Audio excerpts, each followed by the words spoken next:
Hi there, I wanted to make you another example video for when you're working on the radical equations. This one is a level 3 problem, so this is as challenging as it could get, which your steps are just like a level 1. So the first thing that we want to do with this is we want to square both sides.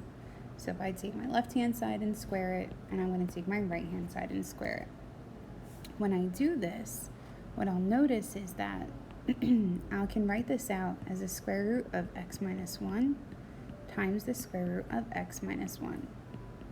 On my right hand side, it's actually even easier because my square and a square root cancel each other out, and I have x minus 5. So from here, I can FOIL my left hand side, and when I do, I end up with x for my first term, because that's the square root times the square root cancels, and then I have minus the square root of x, it's my outer, minus the square root of x is my inner, and plus 1. So from here, we kind of have a problem because we have another radical. So we want to simplify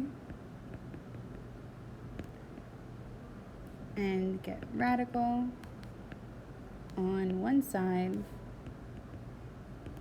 isolated, so by himself. So we kind of have two problems in one. So we have to do this whole process again, but we need to organize ourselves to get there. So we have x minus 2 root x plus 1 equals x minus 5.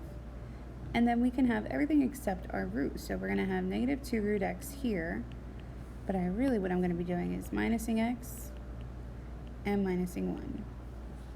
So I end up with, let's see, no x is here, and then minus 6.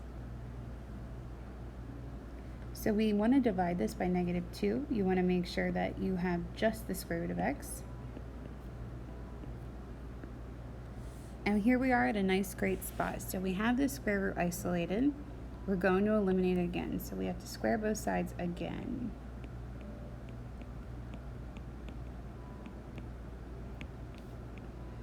So what you want to remember is that not every problem is going to be this whole same steps of like squaring and then isolating and squaring and isolating.